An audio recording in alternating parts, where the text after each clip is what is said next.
What's the most ridiculous lie you told that actually turned out to be true? When I was 12, I was sick of getting blamed for everything.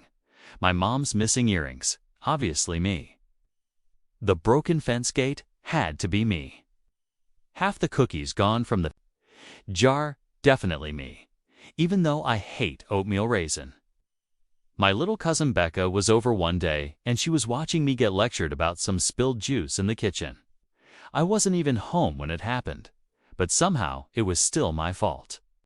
After Mom left, Becca looked at me with these huge eyes and said, "Why does everyone think you do bad stuff?" I was frustrated and just blurted out because I have a twin brother. He lives with our grandparents across town. Sometimes he comes over when nobody's looking and messes things up, but everyone thinks it's me. Becca's mouth dropped open. "Really? You have a twin?" I nodded seriously. "Yeah, his name is Daniel. He looks exactly like me, but he's way more troublesome.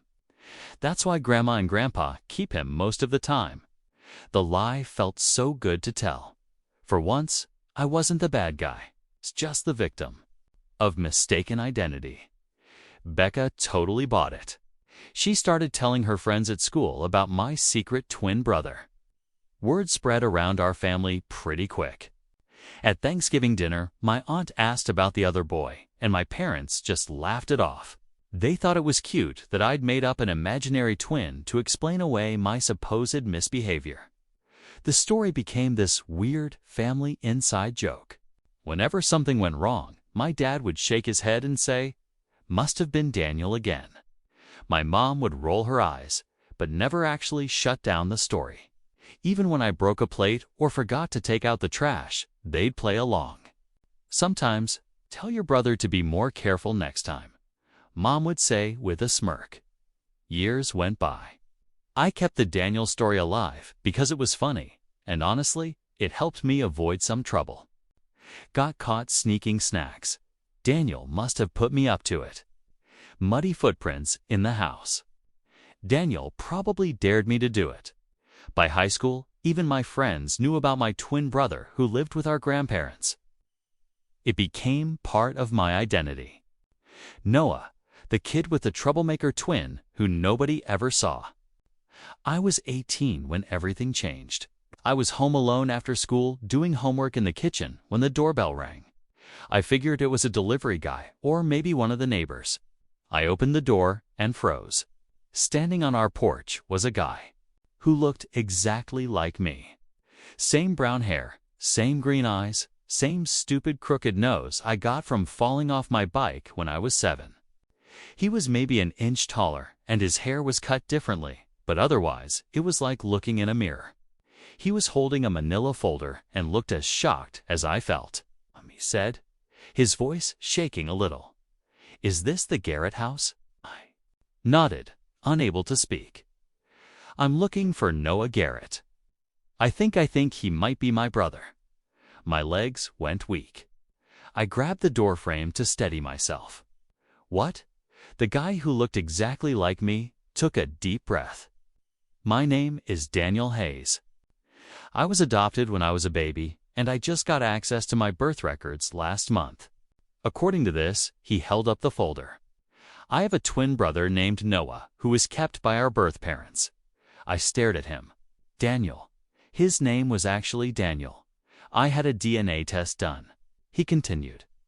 "The adoption agency helped me track down this address. I know this is crazy, but are you Noah?" All I could do was nod. We stood there staring at each other for what felt like forever. Then Daniel smiled.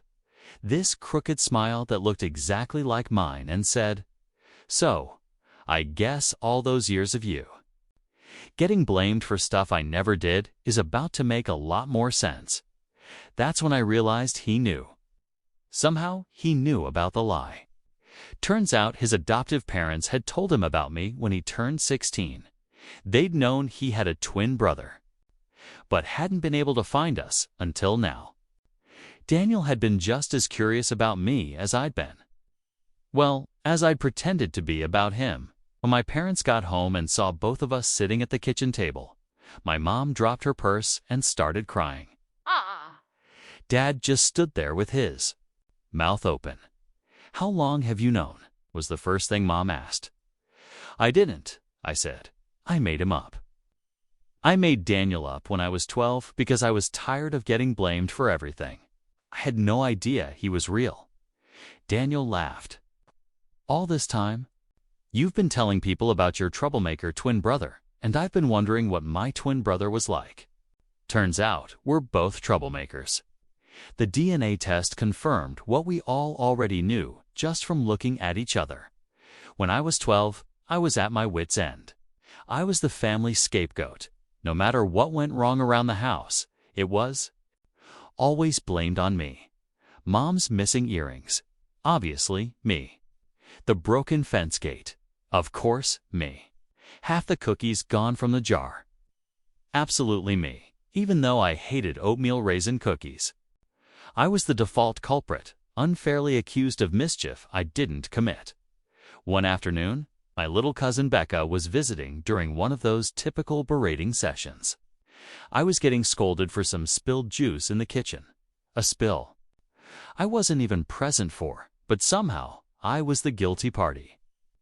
After Mom left the room, Becca looked at me, eyes wide as saucers, and quietly whispered, "Why does everyone think you do bad stuff?" Frustration bubbled inside me, and before I thought, words tumbled out because I have a twin brother. He lives with our grandparents across town. Sometimes he comes over when nobody's looking and messes things up, but everyone thinks it's me. Becca's mouth dropped open. She was completely convinced. "Really? You have a twin?" I nodded seriously. "Yeah, his name is Daniel. He looks exactly like me, but he's way more troublesome. That's why Grandma and Grandpa keep him most of the time." For the first time in forever, I wasn't the bad guy. I was the poor victim of mistaken identity. Becca eagerly shared my fabricated story with her friends at school, and soon the rumor spread like wildfire. Our family picked up on it pretty fast. To Dot at Thanksgiving dinner, my aunt asked about this mysterious twin. Mom and Dad. They just chuckled. They treated it as a harmless, amusing family joke. My invented scapegoat to deflect blame. Whenever something went wrong, Dad would shake his head and mutter with a smirk, "Must have been Daniel again." Mom rolled her eyes but never fully shut down the story. Even when I broke a plate or forgot the trash, they sometimes played along. "Tell your brother to be more careful next time," Mom would say. Teasing me with a smile, the Daniel story became part of my identity. Noah, the kid whose trouble was blamed on an imaginary twin. It was funny, it was helpful, and it magically made me less of a target. Years passed. By high school, even my friends knew about the elusive Daniel. It became this strange but accepted element of who I was, the boy with a troublesome twin no one ever saw. Then, one ordinary afternoon, when I was 18, everything changed. I was home alone, finishing homework in the kitchen when the doorbell rang. Expecting a delivery or a neighbor, I opened it and froze.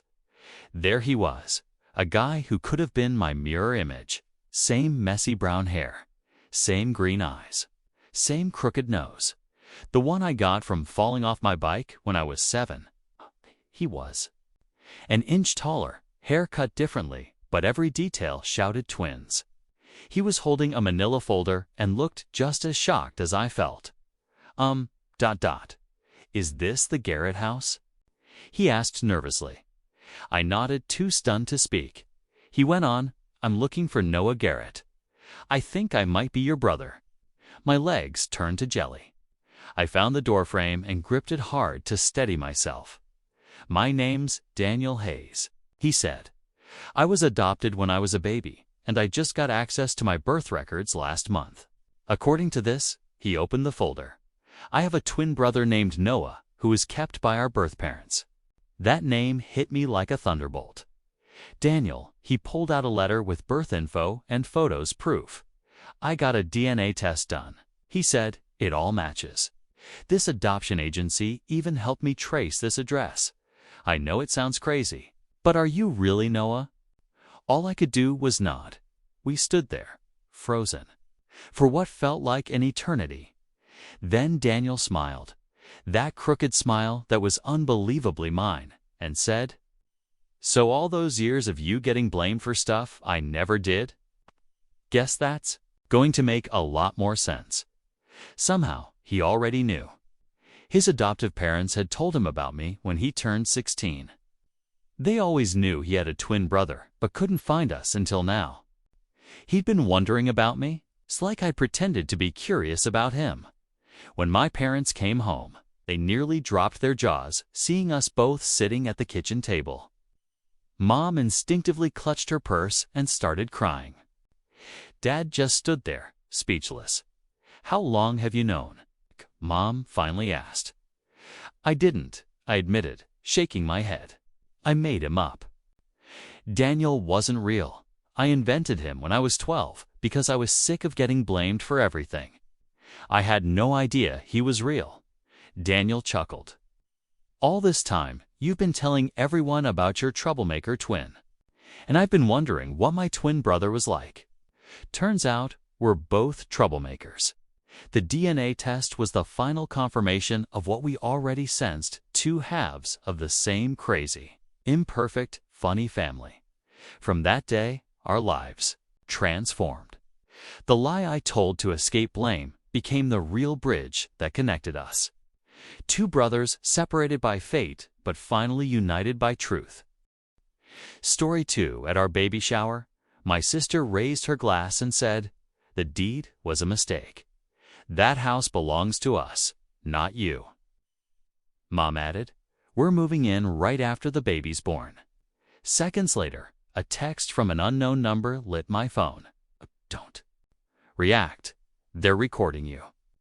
I kept smiling, then walked away from the table, logged into the smart lock system, and updated the access settings. After that, I made one more move. By midnight, 64 missed calls. I should have known something was up the second my sister clinkied at her glass. We were halfway through the baby shower launch. Light music, pastel decorations, everyone smiling, and she stands up like she's about to make a heartfelt toast. "To my dear brother and his wife." She began smiling wide enough to show every tooth. "Congratulations. But let's be honest, the deed was a mistake. That house belongs to us, not you." You could hear the collective gasp from 3 tables away. Before I could even process that, Mom chimed in from across the table, her fork still in hand. "We're moving in right after the baby's born. It's only fair." That place was meant to be ours in the first place. It was like someone had dumped ice water over my head. My wife froze next to me, gripping her fork so tight I thought it might snap. I opened my mouth to speak. Then my phone buzzed. Unknown number. Just for words. "Don't react. They're recording you." My stomach dropped. I scanned the table. Yep. My cousin had his phone angled just right. Pretending to film the cake, I forced a smile so fake my cheeks arched, lifted my own glass, and toasted back. "Thanks for sharing that interesting perspective." Then I set my drink down, stood up, and walked away from the table without another word. In the hallway, I pulled out my phone, logged into the smart lock system for the house, and updated the access settings. Every family code deleted, guest access disabled. And then I made one more move. By midnight, 64 missed calls. I didn't buy the house to make a point. I bought it because my wife and I needed a place where nobody could yank the rug out from under us. Before that, family had always come with strings. 3 years ago, my parents were months behind on their mortgage. Dad called it a rough patch. Mom called me her safety net. I covered 2 payments, then a third, then their property taxes just until spring. At the same time, my sister kept borrowing for car repairs, exam fees, and a sudden girls' trip that couldn't be postponed.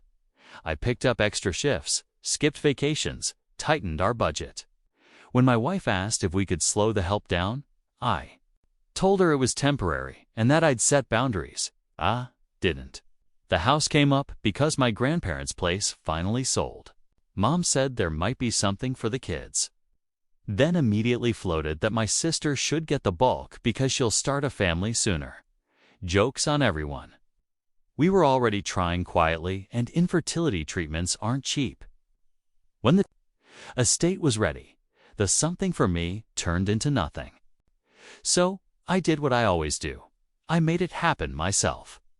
I saved the down payment, found a small place that needed work, and negotiated hard. My wife and I signed the deed, moved in with hand-down furniture, and I spent nights and weekends fixing plumbing, wiring, and the roof. I paid contractors where I had to, did the rest myself. The day the paint finally dried, Mom stood in the living room and said, "It still feels like our family's house." She meant hers. I laughed it off then. I shouldn't have. From there, the ass got bolder. Dad needed a new transmission loan. Never repaid. Mom wanted help with a private dentist. Fans also never repaid.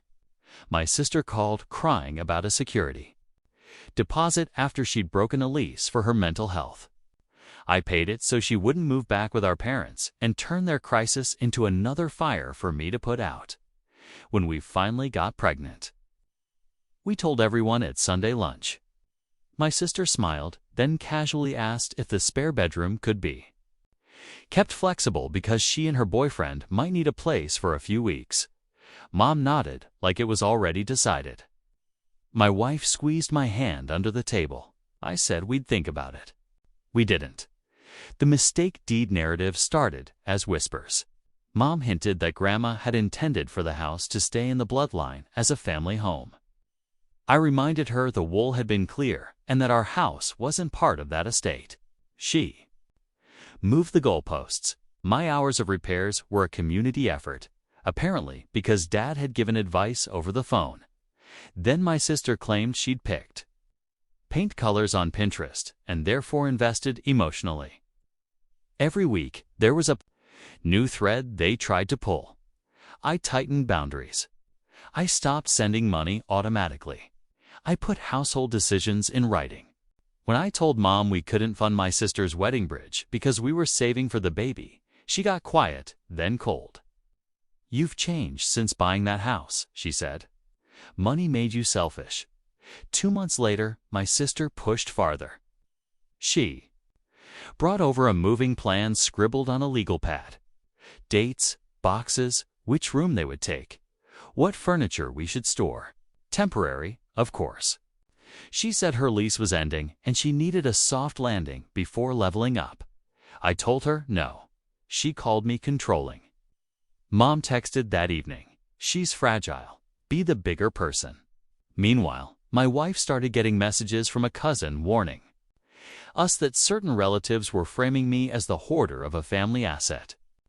Screenshots followed. He manipulated the deed. One aunt wrote that house is community property. Another declared like Facebook comments could overrule the county recorder. I forwarded the messages to my lawyer friend who said not to argue online and to document everything. Then came the helpful suggestions. Dad floated that I add my parents as secondary owners to protect the house if something happened to me.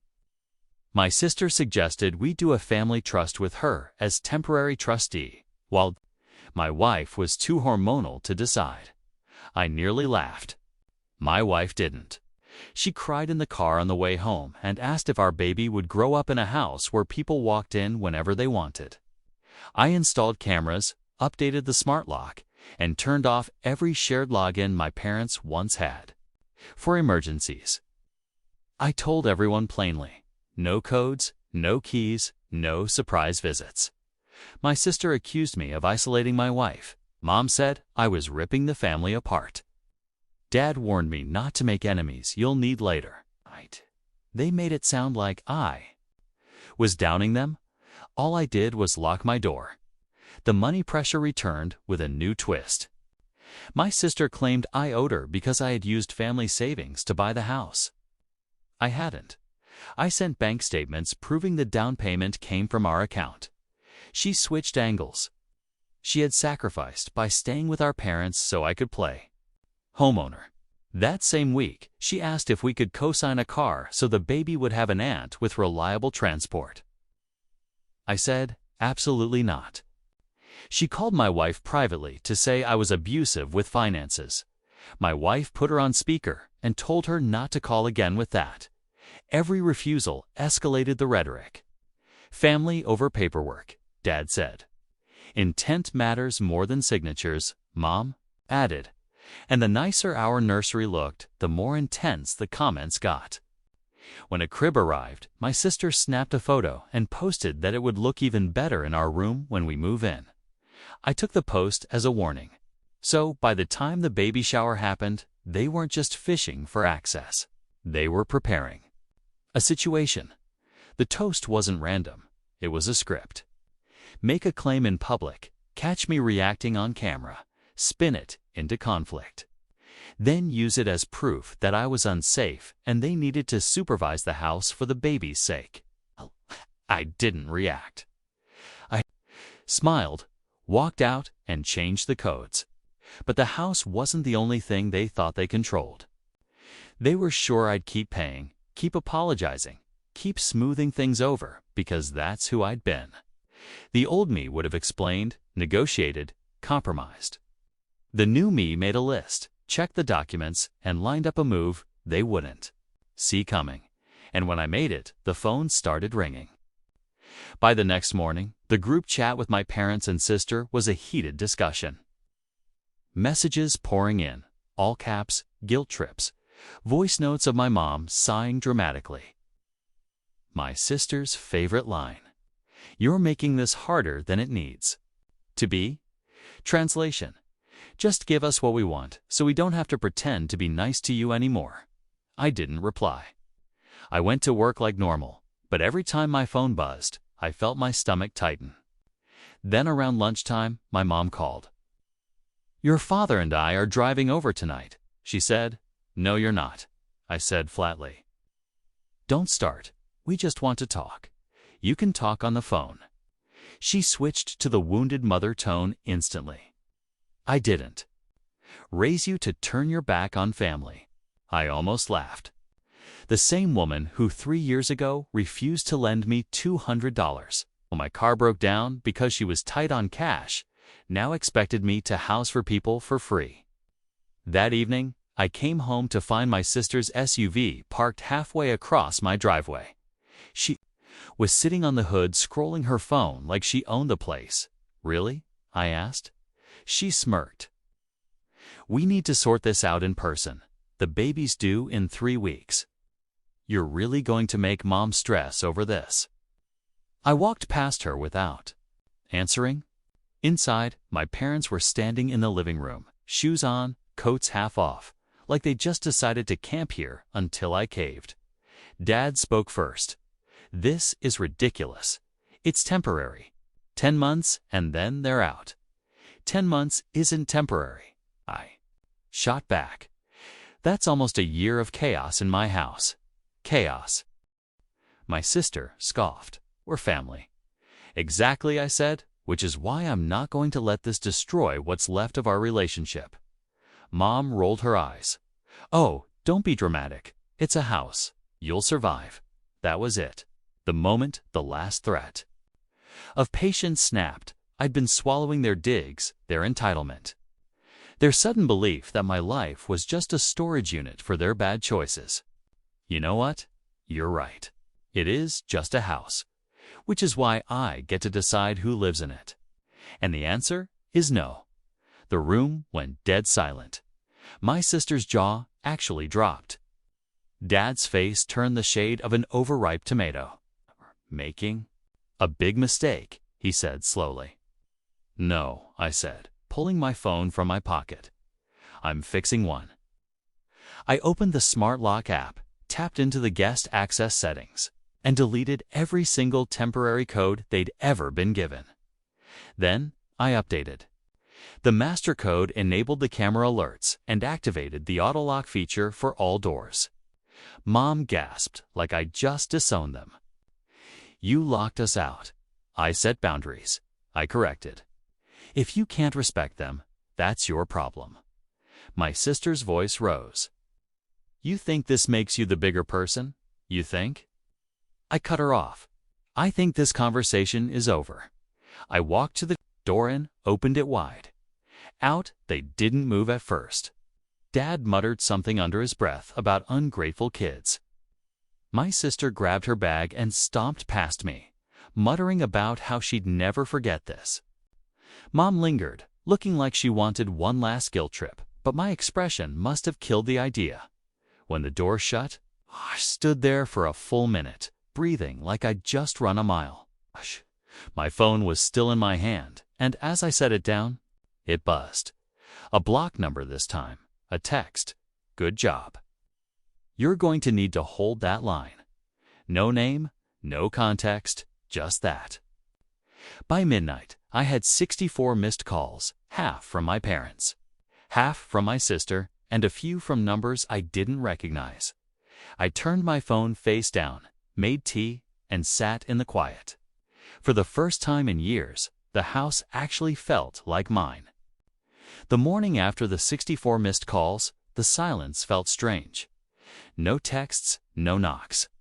I fed my wife breakfast, checked the cameras, and went to work. Around noon, the negative narrative started spreading. Aunt Linda posted one of those vague family-over-everything statuses. My cousin DM'd me screenshots from the private family chat. I'd stolen a generational home. My wife was alienating me from my roots, and my sister was the true victim. Then, a new angle appeared. Apparently, had struggles with communication and needed intervention. Convenient, considering they were the ones planning a recorded meltdown at the shower. A Tina reply. I documented every post, every message saved to a shared folder my wife could access. I sent a single text to the family thread, all future communication in writing. No unannounced visits. No access to our property. Violations will be reported. Dad responded with a thumbs down. Mom sent a prayer emoji. 2 days later, my doorbell rang at 7 a.m. The camera showed my parents flanking my sister, who was holding a small suitcase like a prop. I answered through the speaker. We're here to help set up the nursery, Mom announced, pitching her voice. Up like I was a toddler. No entry, I said. Leave anything at the door. Dad stepped into frame. Son, don't make this harder. You owe your sister stability while she gets on her feet. I don't owe her my house, I said. Goodbye. I watched them argue on the sidewalk for 5 minutes. Then they left the suitcase. Inside was a list of house rules my sister had written for shared living, plus a roll of tape to mark her shelves. In the pantry, I put it all back on the porch with a note. Return to sender. That afternoon, the unknown number texted again. Expect a welfare check. They're calling the police on you. An hour later, 2 officers showed up, polite but clearly annoyed. I invited them in, showed the cameras, the messages, the deed, and the shower toast video a cousin had leaked to me. One officer, we get these a lot before babies. You look fine, sir. We'll note the harassment. While they were there, my phone lit up with another message from the unknown. Good. Now file a no trespass letter and send certified copies. I typed back, who are you? Someone tired of their games. I printed the letter, posted it on the porch, emailed the PDF to the precinct, and mailed copies to my parents and sister. I also contacted the hospital to update our delivery visitor list. Only my wife's sister, our neighbor, and me. Everyone else blocked. The next wave was conciliatory. My mom called my wife instead of me. Sweetheart, give me a key so I can tidy up before the baby comes, she said brightly. My wife put her on speaker. We're fine, she said. Also, stop calling me at work. Click. Dad tried money shaming. We changed your diapers, fed you, housed you, he said in a long voicemail. The least you can do is provide shelter for your sister. I saved it. Then I made a new move. I canceled the autopay to their utilities that I'd quietly kept going out of habit. I sent a final transfer marked Last Assistance. Do not request again. Then I blocked payments at the bank level. My sister escalated. She posted a carousel of old family pictures with a caption about losing her home to paperwork. She wasn't subtle. Some people care more about a deed than blood. Comments piled up. A few friends sided with her. Others asked uncomfortable questions she ignored. When she posted a photo standing outside my house with the caption, "See you soon," I reported it and added it to the folder. Life inside our bubble changed fast. Without constant demands, our evenings were quiet. We made a list of small wins: car seat installed, stroller assembled, meals prepped, passwords updated, yard gate fixed. I started sleeping again. My wife's shoulders dropped from her ears. We laughed at dumb shows. For the first time in years, I wasn't waiting for the next emergency text.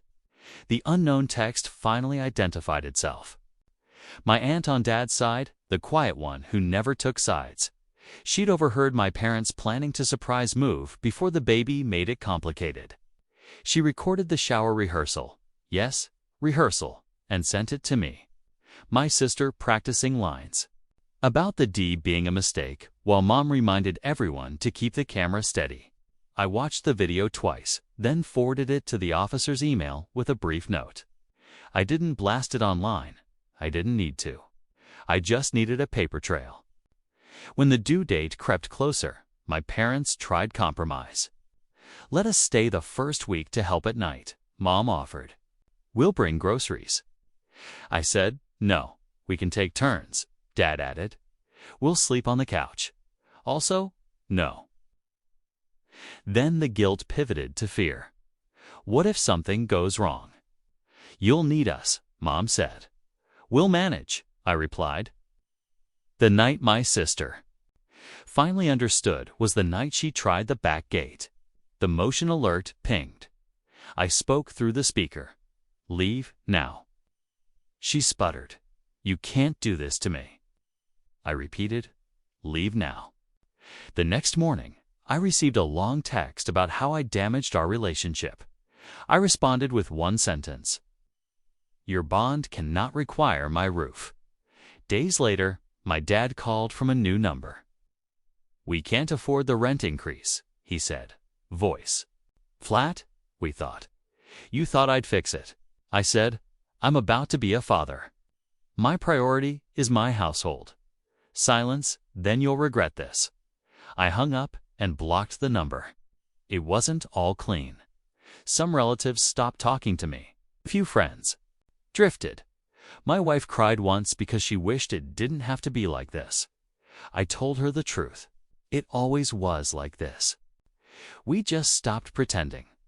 The final ripple before the baby came was small but perfect. A cousin I barely knew sent a message. "Proud of you for breaking the pattern. If you need anything, I've got tools and a truck." I took a screenshot and added it to the folder. Not for the police, for me. When our hospital bags were zipped and the car seat clicked, I looked around the house. No drama, no suitcases on the porch. No house rules taped to my walls. Just our things. Our plan, our timing. They thought I'd bend because I always had. Instead, I did something new. I kept the door shut and the line firm. And the longer it stayed that way, the quieter everything got. Except inside our home, where it finally sounded like a life we chose. Our son arrived on a Tuesday before dawn. The delivery was messy and loud and perfect. While my wife slept, I sat in the dim hospital light with him on my chest and realized the noise in my head was gone. No vibrating group chats, no calendar of family emergencies. No fear of some new demand ripping through our door. Just breathing. Mine, his. That was enough. We sent a short text to everyone after sunrise. "Mother and baby healthy. We're resting. No visitors." Predictably, the phone started ringing. I muted everything and held my boy until the nurse gently pried him off me. For checks. The unknown number, my quiet aunt, texted a single line. Proud of you. I saved it like a receipt for the life we just bought. Back home, the pattern break held. We did weird little laps through the house at 3 a.m., traded naps. Learned the squeaks. My wife's sister stocked our freezer. Our neighbor took our trash cans out.